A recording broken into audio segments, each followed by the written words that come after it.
اعوذ باللہ من الشیطان الرجیم بسم اللہ الرحمن الرحیم الصلاۃ والسلام علیک یا رسول اللہ وعلی آلک واصحابک یا حبیب اللہ۔ مریض کو گھبراہٹ ہوتی ہے، پریشان ہو جاتا ہے مریض اور ٹینشن میں آ جاتا ہے اور دل گھبرانے لگتا ہے، اور مریض اچانک یہ سمجھتا ہے کہ شاید میرے پر کچھ ہو گیا ہے، کسی نے کچھ کرا دیا ہے، اور اتنا ایک دم ہائپر ہو جاتا ہے، پسینے چھوٹنے لگ جاتے ہیں۔ اگر خدا نہ خواستہ اللہ نہ کرے کسی کے ساتھ یہ معاملہ ہو، گھبراہٹ ہو، بے چینی ہو، پریشانی کا عالم ہو، تو وہ فوراً درود و سلام پڑھے، سیدنا کریم رشید یا نور اللہ صلی اللہ تعالیٰ علیہ وسلم 21 بار پڑھے، اور سورہ فاتحہ 7 بار پڑھے، اور پڑھے اس کے بعد سورہ یاسین کی یہ آیت پڑھے، سلام قولا من رب رحیم،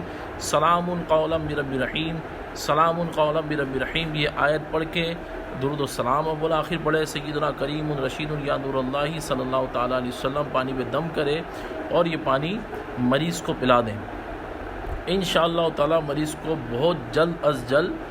بہتری کی طرف جو نا مریض آ جائے گا، اور یہ گھبراہٹ کے معاملات، پریشانی کے معاملات، رنج و الم کے معاملات جو ایک دم طاری ہو جاتے ہیں، یہ انشاءاللہ تعالیٰ فوراً ختم ہو جائیں گے انشاءاللہ تعالیٰ جل جلالہ۔ ہو سکے تو مریض کا 20 روپے یا 30 روپے، ہو سکے تو 50 روپے مریض کا صدقہ بھی کریں۔ اللہ رب العالمین اپنے حبیب کریم علیہ السلام کے صدقہ طفیل ہر مرض سے ہر انسان کو شفاء کاملہ عاجلہ نصیب فرمائے، آمین۔ جزاک اللہ۔ الکریم روحانی مرکز۔